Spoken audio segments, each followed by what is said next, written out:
Refugees International began 30 years ago as a result of one woman's unwavering determination to protect Southeast Asian refugees.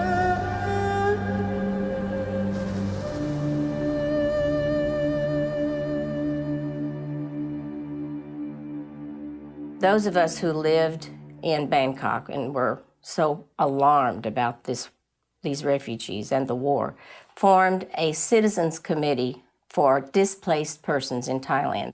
I was really involved in going to the camps because I was so worried about the refugees. And one trip that I made up to the border, this huge amount of Cambodian refugees started pouring into the border area. When they got to the border fence, the Thai military said, we'll take them to the refugee camps. We've got a lot of buses here. So they started piling them on the buses and took them off, just busload after busload after busload. In a few hours, the bus drivers came back, and they said, well, they wouldn't let us take them to the camps. They made us take them up to this 1,000-foot cliff, and they started throwing them over the cliff. 40,000 people went over that cliff that week. I knew from that second on, that was the defining moment that I couldn't do anything else in my life but try to stop this incredible carnage of thousands and thousands of people who were dying. The newly formed Refugees International urged world leaders to take action to resolve this crisis.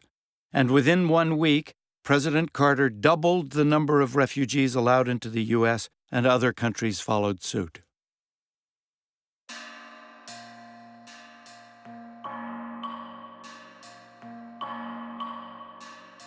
Responding swiftly to crises, publicizing eyewitness accounts, and galvanizing public pressure would become the hallmarks of Refugees International's work.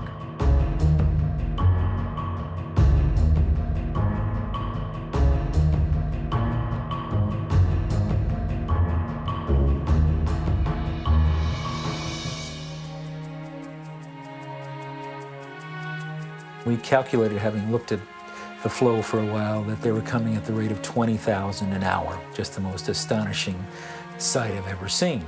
And we knew they were headed for nowhere because the campsites that had been picked out for them were on volcanic soil. There was going to be no potable water, no food, no shelter. And that's when we raised the alarm about the need to care for people who were going into uninhabitable sites. I remember getting to the BBC interview minutes before we were supposed to go on air live, thinking, what could we do to galvanize attention on this? Well, the U.S. ambassador in Kigali had been quoted as saying that there was really no big problem. The refugees were just resting in the area, and the numbers were quite small. I got to thinking, we ought to demand his recall. And so I started out by saying this ambassador was certainly minimizing the numbers, and that people were not resting, they were dying. The next day, that was front page news in the New York Times.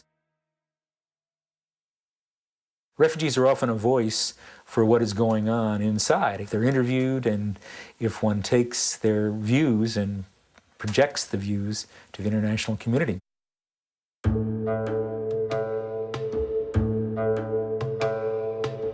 Over the years, the organization has grown into the leading and trusted voice for refugees by promoting solutions and demanding action on crises around the world.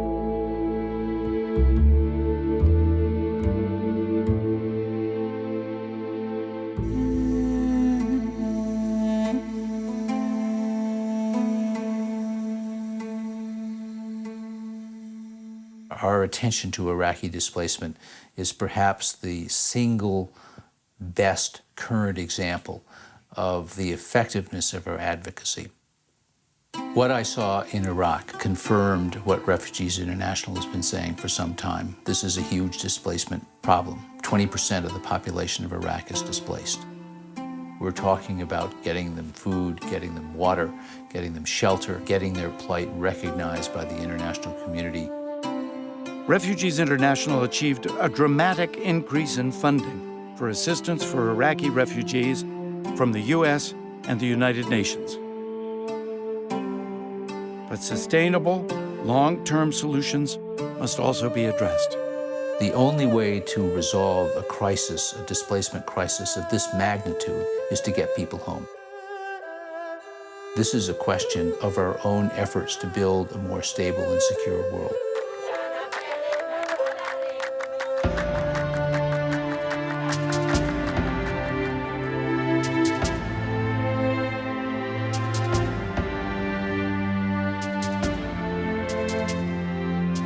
At the end of the day, what Refugees International brings is a focus on problems that are destabilizing regions of the world. And a world with less displacement is a world that's more secure, more prosperous, and more peaceful.